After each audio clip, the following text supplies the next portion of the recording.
What you know, Alibis? Welcome to another episode of Pretty Lies and Alibis. I'm Gigi. It's Friday, August 1st. Just like that, July is gone. Today, we're just going to go through some random things I found combing through these documents. So let's jump in. On a previous episode, we covered an interview with the DoorDash driver who told officers that she didn't see BK when she delivered Xana's order. Danny Vargas wrote in a report that on June 26, 2025, she requested any reports, charging documents, and all recordings involving the DoorDash driver from June 1st, 2022 through May 31st of 2025. She downloaded all reports, body cam video, and recordings provided. On September 4th, 2024, at 8 minutes and 30 seconds into a video, the DoorDash driver talks about having to testify in the upcoming trial involving the four, she says, college girls because she is the DoorDash driver. In the report, it says her voice is muffled, but it sounds like she says, "I saw BK there, parked right next to him," which contradicts what she said in her initial interview. On November 12th at 11:40 p.m., just hours before the murders, there was a hit-and-run DUI accident on a road leading to BK's apartment complex. There's video surveillance from responding police car cameras and body cameras.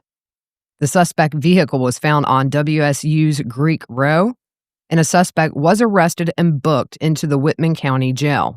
While reviewing the photos located on BK's phone, I found a screenshot of the suspect's Whitman County booking information taken from the Whitman County Jail roster. Last modified date of November 13th, 2022 at 6:27 p.m. The officer will review video to see if BK drove by the incident. Brett Payne reported Ethan's two cars, a Ford Explorer and a Jeep Wrangler, were given back to Ethan's family on February 9th, 2023. He had to get help to get them in working order before they were released by getting a new battery for the Wrangler. In a report by Brett Payne about BK's arrest, it says previous search warrants and information led investigators to believe BK left Pullman, Washington, and returned to his parents' home in Albrightsville, Pennsylvania. Sergeant Gilbertson, a name who's redacted, and I flew into Pennsylvania on December 29th, 2022, and met with the Pennsylvania State Police and FBI personnel there. At approximately 1 a.m. on December 30th, 2022, the Pennsylvania State Police CERT team conducted an operation at the parents' home and took BK into custody based off the warrant signed by Judge Marshall. He was taken to a nearby police barracks where Sergeant Gilbertson and I interviewed him for approximately 45 minutes. By the way, if you look on my Instagram, Twitter, or Facebook, there is a new photo of BK in street clothes just after his arrest. I'm not putting the photo here. I am only showing the victims' photos in this series. For a Google search warrant, Lawrence Mowry wrote that on January 25th, a warrant was granted for BK's Twitter account. It looks like there were also returns for his Google account in general. On his Google Play account, there was a Hinge dating app and a Bumble dating app. In a report by Lawrence Mowry, it says on December 29th, 2022, based on the above information, the Latah County Court signed an order finding probable cause for the criminal complaint charging burglary and 4 counts of murder in the first degree. A warrant of arrest was issued for BK, and he was arrested at his family's home. That same day, a Pennsylvania magistrate signed a search warrant for the residence, which included BK's cell phone. The cell phone was taken into evidence as part of the search warrant, and at the time of the report, it was at the FBI Philadelphia Regional Computer Forensic Laboratory. Later on January 9th, 2023, Mowry received a hard drive which contained a copy of the data extracted from his cell phone. After search warrants were obtained, he began to examine the data for any accounts linked to the phone and BK.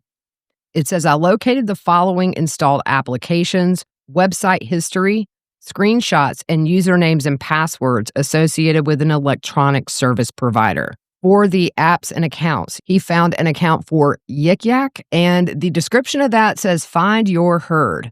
On Yik Yak, anonymously connect with everyone at your college.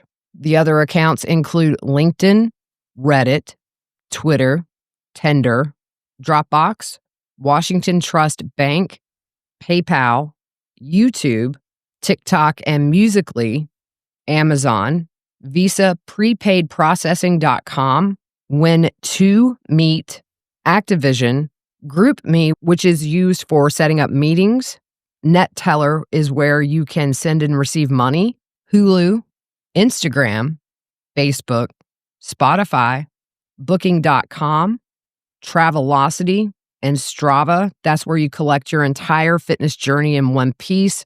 Also, the NordVPN, which masks your IP address. The report says electronic service providers may be storing data relevant to the investigation, which may have been deleted from the device.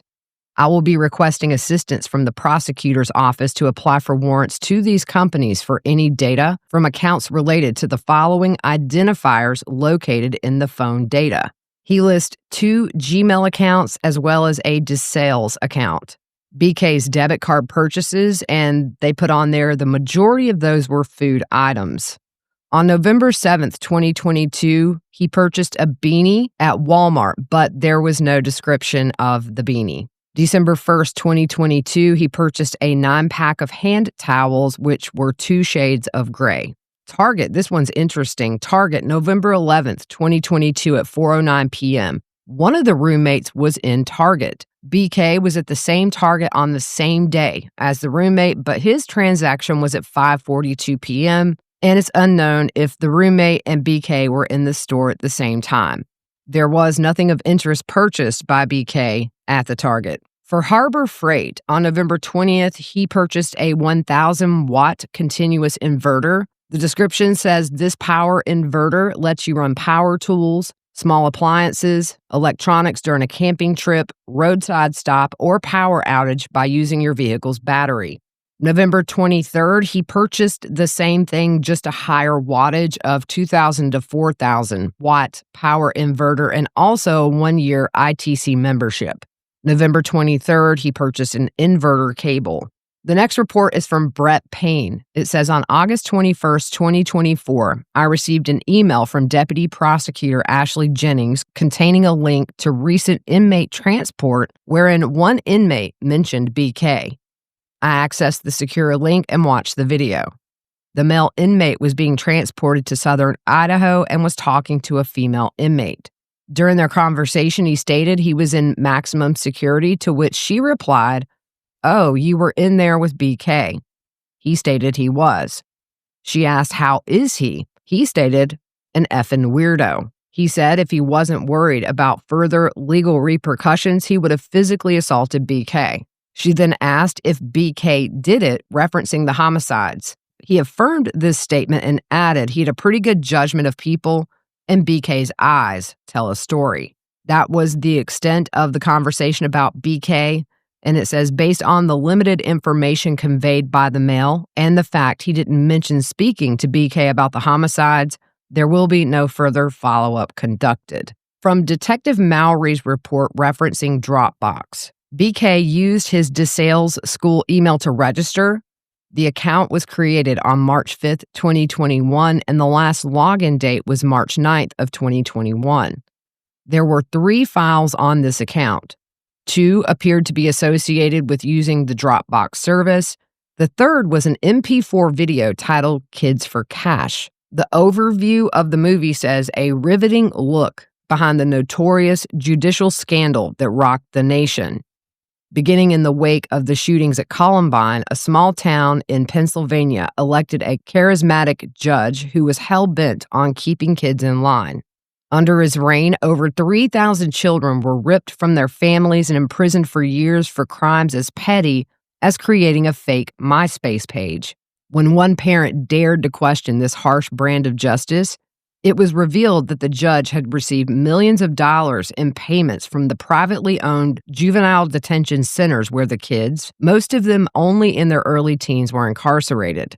Exposing the hidden scandal behind the headlines, Kids for Cash unfolds like a real-life thriller, charting the previously untold stories of the masterminds at the center of the scandal.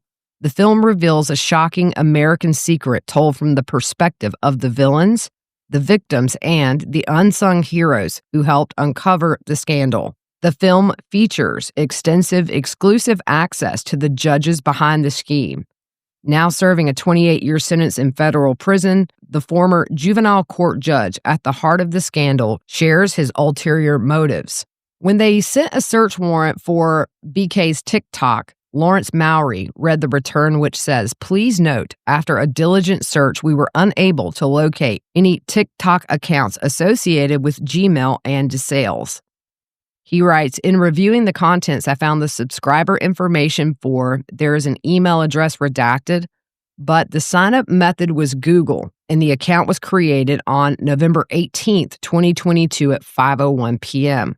In searching the geolocation of the IP address, I found it returned to NordVPN out of Seattle, Washington. NordVPN had been located as an installed app on BK's phone. No information was provided by TikTok regarding messages sent or received, followers or following accounts, or user-created content." The next report by Brett Payne. On Thursday, June 8th, 2023, I accessed BK's white Hyundai Elantra in order to photograph items in the truck compartment. The items were identified as being ordered via Amazon by the same account BK used to purchase the KBAR knife with sheath. I was able to identify 3 items in the truck compartment, which I could positively identify as the same items ordered from Amazon per the return obtained via subpoena in this case. The first item was a bottle of supplements named Amandine Vitamin D3K2 Vegan on the Amazon return. The bottle was in the trunk compartment and was contained in a small plastic bag. The bottle's label read Amandine Vegan D3 plus K2 dietary supplements. The second item I positively identified was labeled Leader Brand Scissor Jack 1.5 tons on the Amazon return. I found a 1.5 ton scissor jack in the trunk compartment, but it didn't have any brand markings. I searched the same name on Amazon and found the same item I located in the trunk compartment. It should be noted the jack previously came with a ratchet handle as well. This item was booked previously. The third item I located was labeled Cartman Warning Triangle DOT approved on the Amazon return. I located a red rectangular plastic box with warning triangles inside. On the side of the box was a sticker which read Cartman on the top of the sticker and Cartman Warning Triangle DOT approved 3-pack new on the bottom of the sticker. I photographed these items and attached the photos to this case electronically. In a report from Danny Vargas, it says, at approximately 7:55 p.m., I drove from the medical examiner's office to the FBI office and met with Special Agent Brian Gunderson. Several of the clothing items collected during the autopsies were still wet and needed to dry in evidence dryers overnight. I transported the remainder of the evidence items back to Moscow Police Department and placed them in the evidence fridge in the Moscow Police Department evidence room. These items were returned to me on November 17th, 2022 at approximately 11:28 a.m. I transported these back to the Moscow Police Department. On June 7th, 2023, Danny Vargas requested a meeting with the medical examiner and the prosecution team. On June 23, 2023, Brett Payne's report said, I received 3 packages obtained by ordering the items from Amazon. Detective Gilbertson stated he purchased the items in the same fashion used by BK to purchase a KBAR knife with sheath, a KBAR sharpener, and a bottle of supplements. I photographed each of the packages and their contents along with the order paperwork Detective Gilbertson provided. The packages contained 1 KBAR straight fighting knife with a leather USMC sheath, a KBAR sharpener, and a bottle of vegan supplements. I attached all photos to the case and booked all the items into evidence on June 13th, 2023. The paperwork was included in the package containing the knife itself and had item number 733 KBAR knife temporarily released to me so I could bring it into the meeting with the medical examiner. I locked item 733 into a temporary lockbox in the Moscow Police Department as our meeting was the following day. On June 28, 2023, I removed item 733 from the lockbox in the Moscow Police Department Detectives Unit and brought it with me to Spokane. On June 28th at approximately 10:30 a.m., myself, along with Bill Thompson, Ashley Jennings, Jeff Nye, and Ingrid Beatty, met with the medical examiner at the Spokane County Medical Examiner's office. The medical examiner had pre-selected several photos from each victim to go over with us so she could describe the shape of a weapon which would have caused the injuries. I removed the KBAR knife from the sealed package and showed it to the medical examiner. The medical examiner stated the shape and size of the KBAR knife was consistent as being the weapon which could have caused the injuries on all 4 victims. The medical examiner described how some of the wounds had 2 points on either end and how some wounds had a point on one end and a square shape at the other end. The medical examiner explained how the KBAR knife could have caused these wounds depending on the depth of the injury. The medical examiner explained the tip of the knife, having sharp edges on either side, would show a wound with the points on either end.